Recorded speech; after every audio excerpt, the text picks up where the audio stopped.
Hello everyone, RRB ALP CBT 2 के exams start होने वाले हैं। बहुत कम ही टाइम रह गया है रिवीजन और प्रैक्टिस के लिए, तो आपको सिर्फ टू द पॉइंट ही पढ़ना है। मीन्स शॉर्ट टर्म रिवीजन कैसे करनी है वो हम आपको बताएंगे, किस टाइप के क्वेश्चन पे फोकस करना है और कौन कौन से टॉपिक पढ़ने हैं, ये सारा हम पहले आपको बता चुके हैं। एएलपी का जो प्लेलिस्ट है आरआरबी एएलपी की, उसको जरूर देख लीजिएगा क्योंकि लगातार हम इसमें वीडियो अपलोड कर रहे हैं। सेट 4 में आज हम 20 क्वेश्चंस मैथ्स के मोस्ट इंपॉर्टेंट करवाएंगे और ये आपको लास्ट मोमेंट पर रिवीजन के लिए बहुत जरूरी है। मैं अंजलि शर्मा, चलिए आपकी क्लास स्टार्ट करते हैं। इसमें 20 मोस्ट इंपॉर्टेंट क्वेश्चन है। किस टाइप के क्वेश्चन आएंगे उनको रिवीजन और प्रैक्टिस करना बहुत जरूरी है। तो चलिए देखते हैं इसमें। जैसे कि फर्स्ट क्वेश्चन है, फर्स्ट क्वेश्चन में 2 सिलेंडर्स का जो वॉल्यूम है वो इक्वल है। शॉर्ट में लिखा है, समझा देते हैं। 2 सिलेंडर हैं जिनका वॉल्यूम इक्वल है और उनके रेडियस का रेशियो दे रखा है 3:1, H1:H2 यानी कि उनकी हाइट का रेशियो फाइंड करना है। ठीक है, तो ऐसे क्वेश्चन को करने के लिए आपको क्या करना है, वॉल्यूम ऑफ सिलेंडर, तो अगर ये इक्वल है तो ये मान लो V है इसका वॉल्यूम ऑफ सिलेंडर, और वॉल्यूम क्या होता है पाई r²H, तो यहाँ पे r1² H1 और पाई r2² H2। ठीक है, पाई से पाई कैंसिल हो गया तो कितना हो गया r1/r2 का whole square into H1/H2। Clear. अब देखिए क्योंकि वॉल्यूम इक्वल है तो क्या होगा 1/1 इज इक्वल टू, यहाँ पे r1/r2 की वैल्यू कितनी होगी 3/1 का होल स्क्वायर इंटू H1/H2।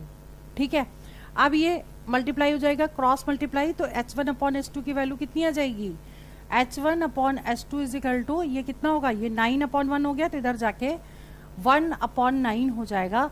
तो आंसर क्या आ जाएगा 1:9, ये आंसर होगा H1:H2 का रेशियो। ठीक है, क्लियर। चलिए नेक्स्ट क्वेश्चन है, यदि 2 परिमेय संख्याओं का HCF एंड एलसीएम समान है तो वो निश्चित रूप से क्या होंगी, मतलब निश्चित रूप से डैश करके छोड़ दिया, 4 ऑप्शन दिए हैं तो हमने इसका आंसर डायरेक्ट लिखा है समान संख्याएं होंगी। ये ऑप्शन होगा तो उसको टिक कर देंगे। उसमें 4 ऑप्शन दिए होंगे, पूर्ण संख्याएं होंगी या प्राकृतिक संख्याएं होंगी, मतलब कोई 4 ऑप्शन दिए होंगे जिसमें से ये वाला करेक्ट है। ठीक है, चलिए आगे बढ़ते हैं। या असमान संख्याएं होंगी। क्वेश्चन नंबर 3 देखिए, सिंप्लीफिकेशन का क्वेश्चन है। ऐसे क्वेश्चन को करने के लिए आपको क्या करना है, पहले आपको इसको सेम उसमें ले आना है। अगर फैक्टर रूट के अंदर के हो रहे हैं तो पहले हम उसको सॉल्व कर लेते हैं। ठीक है, तो 12 के फैक्टर देंगे 4 × 2। पहले हम क्वेश्चन उतार लें। Question number 3, 2√3 + 5√3 - √12। ठीक, 12 के फैक्टर हो गए 4 × 3 और इसका स्क्वायर रूट कितना हो जाएगा 2√3 + 5√3। समझा रहे हैं इसलिए एक स्टेप लिख रहे हैं। देखिए 4 का स्क्वायर रूट होता है 2, तो 2√3 आ गया। ठीक है, अब देखिए 2√3 से 2√3 कैंसिल हो गया, आंसर कितना आ गया 5√3 आंसर आ गया। ठीक है, तो ऐसे क्वेश्चन को आप सिंपल तरीके से सॉल्व कर सकते हैं और इसमें कोई ज्यादा सोचने की जरूरत नहीं है। ठीक है, नाउ क्वेश्चन नंबर 4, 5 संख्याएं। औसत का क्वेश्चन एग्जाम में 2 जरूर आते हैं। ठीक, 5 संख्याएं 12, 24, 35, 27, 17, प्रत्येक में 3 जोड़कर 4 से गुणा करें तो नई संख्याओं का औसत बताएं।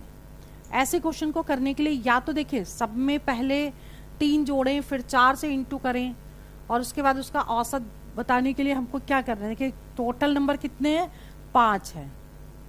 5 में हर संख्या में 3 जोड़ेंगे तो यानी कि हमें जोड़ना कितना 5 × 3 यानी कि 15 जोड़ देना है। ठीक, किस में जोड़ना है, पहले इन नंबर्स को प्लस कर लें, 12 और 24।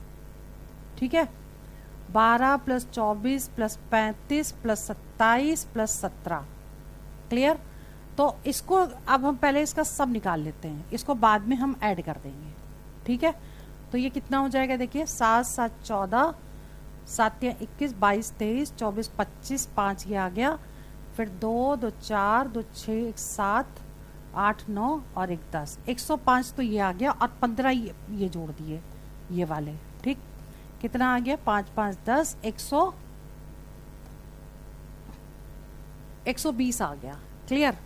अब इस 120 में क्या करना है आपको, 120 में 4 से गुणा करना है ये, ठीक।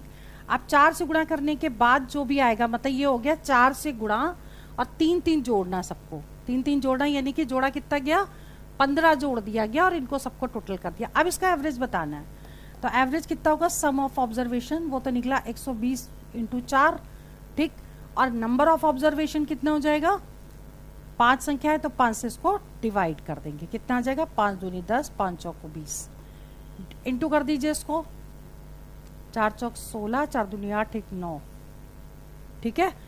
मतलब कि हमने क्या किया, 120 इंटू 4 जो था टोटल, क्योंकि 4 से मल्टीप्लाई था, उसको हमने क्या किया, 5 से डिवाइड किया, 5 से डिवाइड करेंगे तो 24 आ जाएगा, 24 गुणे 4 कर दिया, ये आंसर करेक्ट हो गया, यानी उसका एवरेज ये निकलेगा। या आप एक काम भी कर सकते हैं कि सब में पहले 3 3 3 3 जोड़िए और टोटल करके उसको 5 से डिवाइड कर दीजिए, आंसर सेम आएगा। क्लियर। अब बात करते हैं क्वेश्चन नंबर 5 की। 5वां क्वेश्चन क्या कह रहा है, स्टेशन मास्टर एक आयताकार डिजिटल बोर्ड की लंबाई और चौड़ाई क्रमशः 7% और बढ़ाने और 7% कम करने का निर्णय लेता है।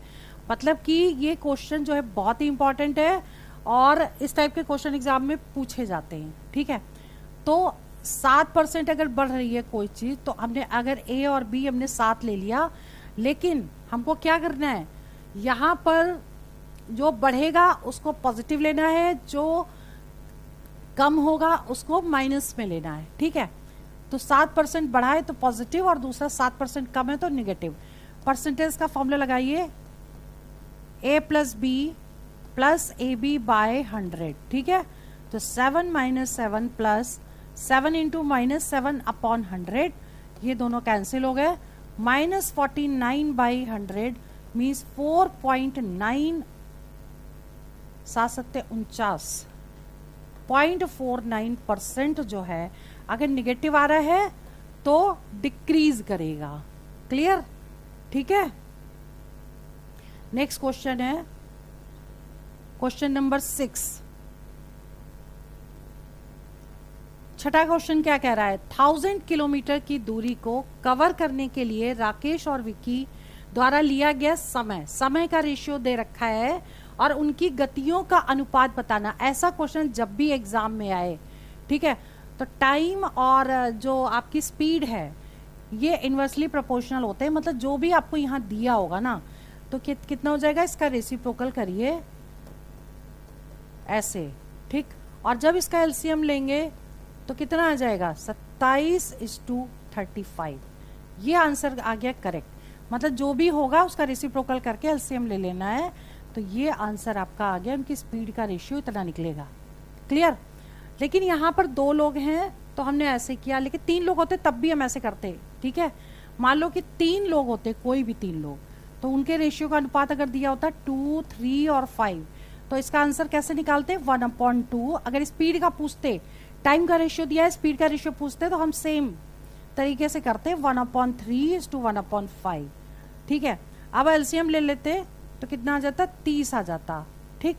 तो कितना होता, 15 दूनी 30 होता है, ये 10 आ गया और ये 6 आ गया, यानी कि ये आंसर करेक्ट होता अनुपात में, ठीक है। Now question number 7, find trailing zeros of factorial 70।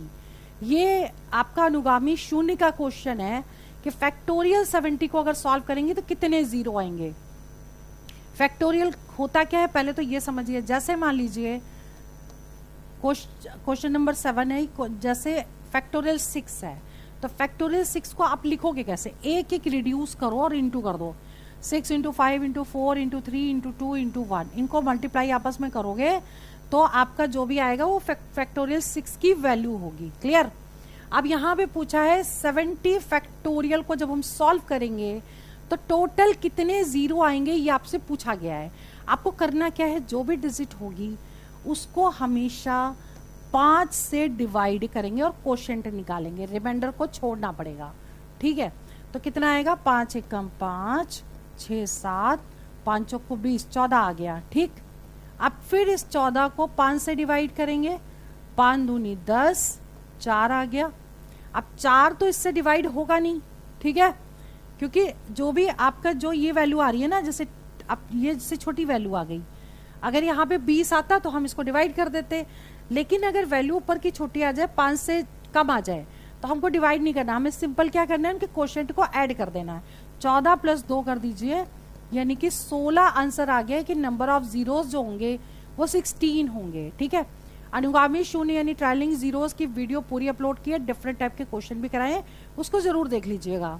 ठीक, नाउ क्वेश्चन नंबर 8, 8वां क्वेश्चन क्या कह रहा है, अच्छा क्वेश्चन है, पूछा गया है, दोबारा आ सकता है, समझिए। क्वेश्चन नंबर 8वां बहुत ही इंपॉर्टेंट है, इसको देख लीजिए कैसे करेंगे।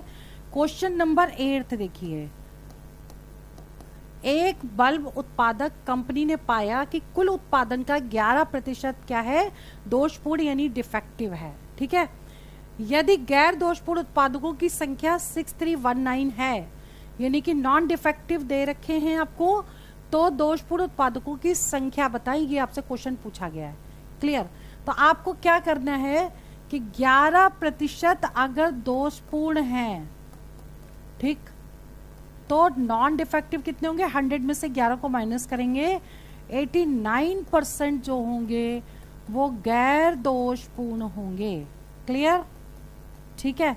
अब टोटल अगर x है तो आपको क्या करना है, 89% ऑफ x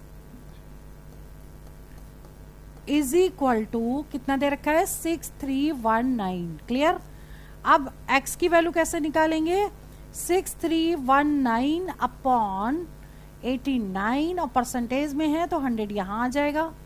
क्लियर, अब ये क्या डिजिट इससे पूरी कटती है, हम यहाँ डिवाइड करके देख लेते हैं। 6319 को डिवाइड करें 89 से, ठीक है, तो 7 बार चले जाएगा, 7 9 63 और 7 8 56, 57 58 59 60 61 62। ठीक है, 11 में से 3 माइनस करेंगे तो आ जाएगा 8 और यहाँ 9 आ जाएगा, ये एक बार पूरा 71 बार चला गया, तो यहाँ पर इसको कट करके 71 लिख दिया, यानी कि टोटल हो गए 7100।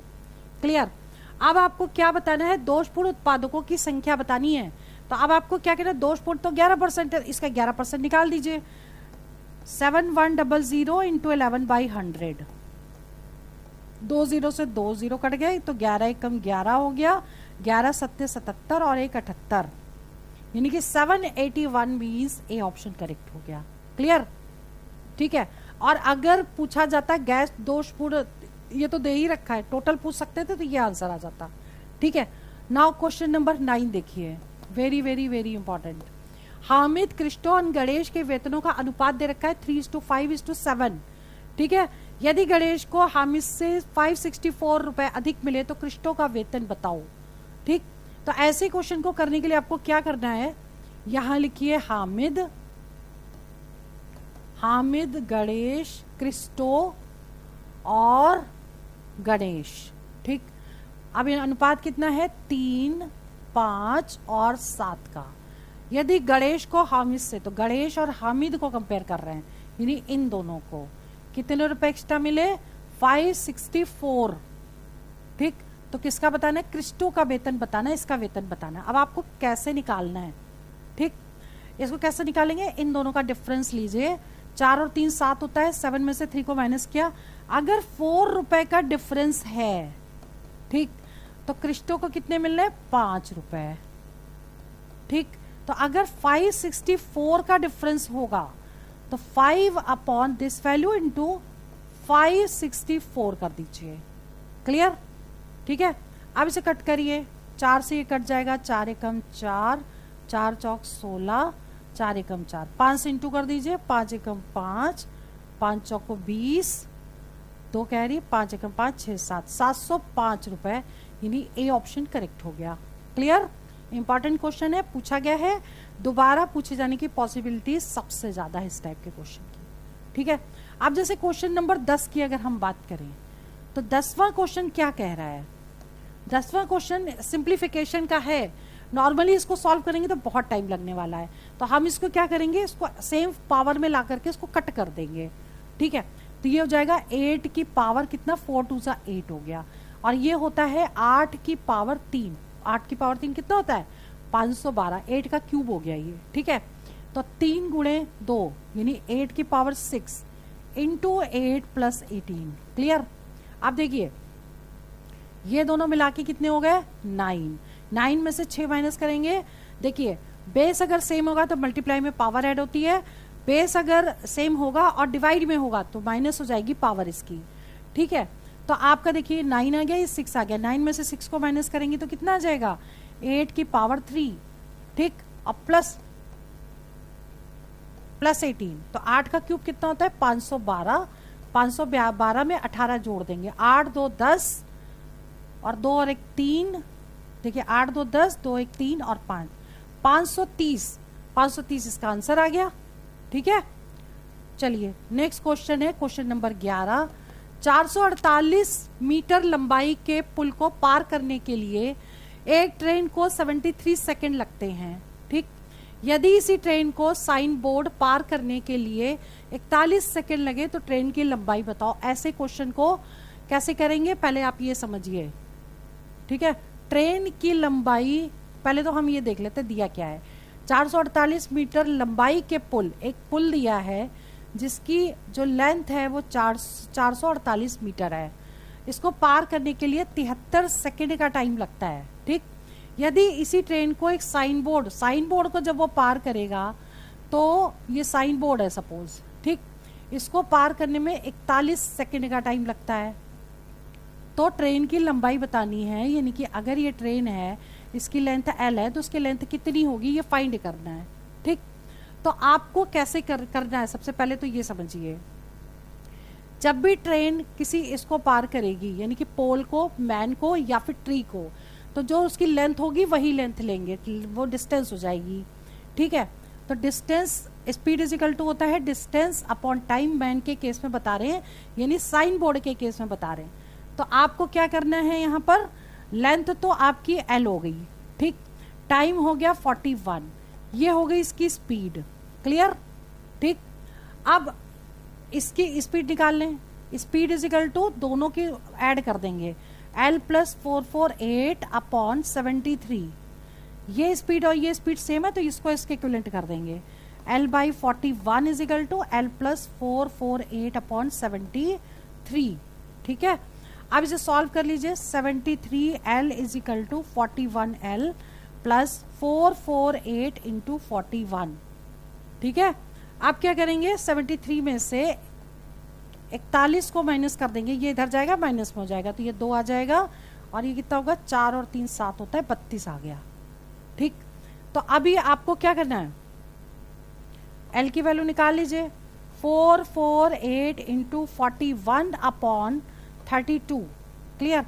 अब इसे कट कर दीजिए, 4 से 4 उठी 32, 4 एकम 4, 4 एकम 4, 4 दूनी 8, 8 से कटेगा 8 एकम 8, 9 10 11 4, हाँ 8 चौक 32, 8 एकम 8 11, 8 चौक 32, 14 आ गया, 14 एकम 14, 14 गुणे 41 कर रहे हैं, 14 एकम 14 हो गया, 28 चौथे 42, 14 चौक 56, 1 57, 574 इसका आंसर आ गया, ये लेंथ हो गई, ठीक है। नेक्स्ट क्वेश्चन है क्वेश्चन नंबर 12, देखिए HCF और LCM का मोस्ट इंपॉर्टेंट क्वेश्चन है। अगर इस तरह का कोई क्वेश्चन आता है तो आपको करना कैसे है ये समझिए। अगर हम HCF की बात करें, ठीक, देखिए क्वेश्चन नंबर 12 बहुत ही इंपॉर्टेंट है, HCF और LCM का क्वेश्चन है। ऐसे क्वेश्चन को सॉल्व करने के लिए आपको क्या करना है ये ध्यान दीजिए। HCF और LCM कभी ऐसे नंबर्स अगर दिए हैं फैक्टर फॉर्म में तो आपको क्या करना है, पहले ये समझिए कि अगर हम 12वें क्वेश्चन की बात कर रहे हैं तो HCF अगर निकालना है तो पहले हमें सब में कॉमन देखना पड़ेगा, कौन सा नंबर है जो तीनों नंबर में कॉमन है, ठीक। 2 इसमें है लेकिन इसमें नहीं है तो 2 नहीं ले सकते, 3 इसमें ही है केवल, 5 इसमें है तो 5 को हमको लेना पड़ेगा क्योंकि तीनों में दिया हुआ है, ठीक। और पावर लोएस्ट लेनी है, 5 की पावर 3 है, 5 की पावर 2 है, 5 की पावर 2 है, तो हमको लोएस्ट पावर लेनी है यानी 5 की पावर 2 लेनी है, ठीक। इसके बाद 7 देखें इन दोनों में तो है लेकिन इसमें नहीं है, ये नहीं ले सकते, और 11 केवल उसमें दिया है तो हमको नहीं लेना है, यानी इसका आंसर क्या होगा, HCF जो है वो 25 आ जाएगा, ठीक। अब बात करें LCM की। LCM में आपको क्या लेना है, सारे नंबर्स लेने हैं और हाईएस्ट पावर लेनी है। ठीक, तो आप देखिए 2 है तो 2 की सबसे हाईएस्ट पावर क्या है, 8 है, तो 8 लेना है, इंटू 3 की पावर 2, इंटू 5 की power highest 3, into 7, into 11, 7 square लेना पड़ेगा क्योंकि यह पावर 2 है। यानी कि ऐसे सॉल्व करना है इसे। एलसीएम के केस में सारे नंबर लेने हैं, हाईएस्ट पावर लेनी है, और एचसीएफ के केस में कॉमन नंबर्स लेने हैं और लोएस्ट पावर लेनी है। ठीक है, चलिए जी क्वेश्चन नंबर 13 देखिए।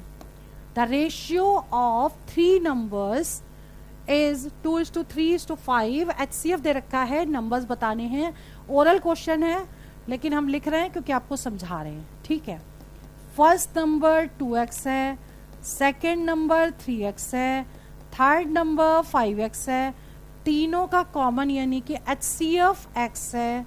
ठीक, तो HCF अगर x है तो आपको क्या निकालना है, x, इसमें जो HCF x है और ये आपको 11 दे रखा है और 11 यहाँ पुट कर दीजिए।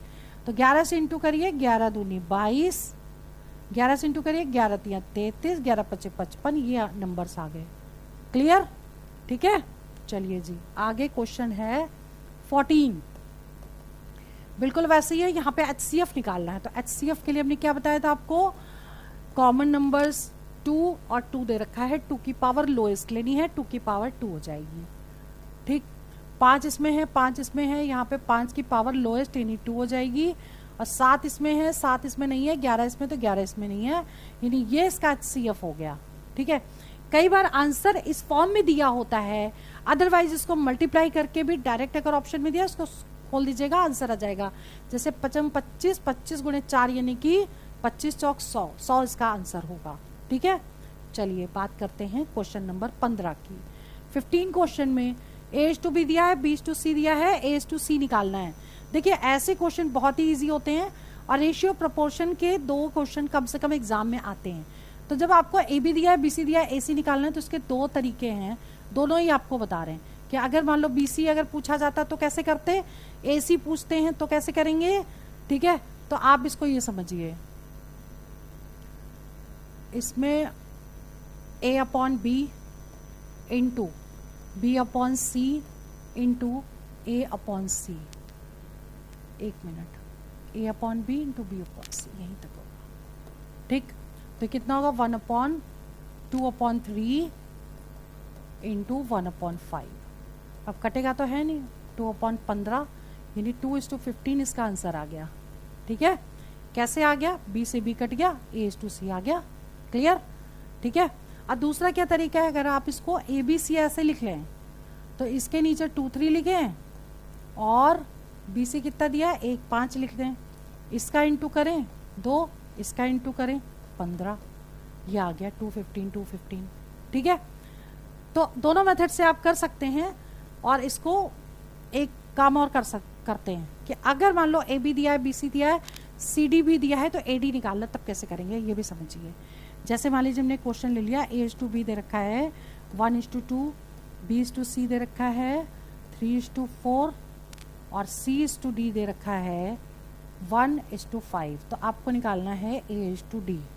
ठीक, तो AD निकालने के लिए आप वैसे ही करोगे, A/B, B/C, C/D, ये कट गया, ये कट गया, A/D बचेगा 1/3, 3/4 और 1/5, 3 से 3 कट गया, 1/20 यानी कि 1:20 आंसर करेक्ट हो गया। क्लियर? चलिए क्वेश्चन नंबर 16 देखिए। 16वां क्वेश्चन क्या कह रहा है, find mean proportion of 9 into 81। जब भी कभी मीन प्रोपोर्शन निकालना हो तो क्या करेंगे, दोनों का मल्टीप्लाई करके उसका स्क्वायर रूट ले लेंगे। ठीक है, तो इन दोनों को करिए मल्टीप्लाई और उसका ले लीजिए स्क्वायर रूट। अब मल्टीप्लाई करें या फिर एक काम करते हैं, दोनों का स्क्वायर रूट निकाल के इंटू कर देते हैं। तो 3 ये हो गया, 9 ये हो गया, 9 3 27 हो गया, ये आंसर करेक्ट आ गया। ये तभी करेंगे जब यहाँ पे मल्टीप्लाई का साइन हो, तभी करेंगे। अगर प्लस या माइनस दिया होगा तो नहीं करेंगे। ठीक है, ये भी ध्यान रखना पड़ेगा। चलिए जी क्वेश्चन नंबर 17। यदि एक वृत्त की त्रिज्या 10 गुनी हो जाए तो नई परिधि पहले परिधि की कितने गुना होगी। एक चीज हमेशा ध्यान रखिए कि अगर रेडियस के बारे में दे रखा है वो बढ़े या कम हो, ठीक, तो उसका जो सर्कमफेरेंस यानी कि परिधि है, जितनी रेडियस बढ़ेगी उतनी ही परिधि बढ़ेगी, ठीक।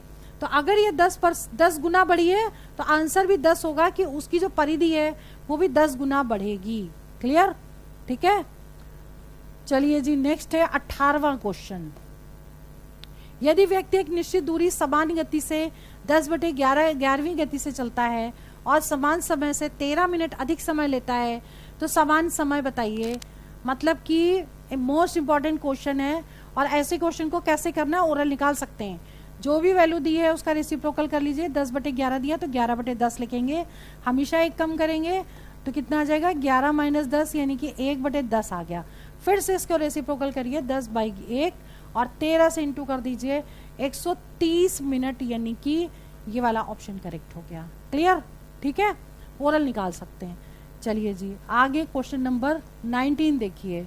क्यूबॉइड का क्वेश्चन है और इस पर डायगोनल पूछा गया है, यानी कि एक क्यूबॉइड है जिसकी लेंथ, ब्रेथ और हाइट दी है और उसका डायगोनल क्या होगा।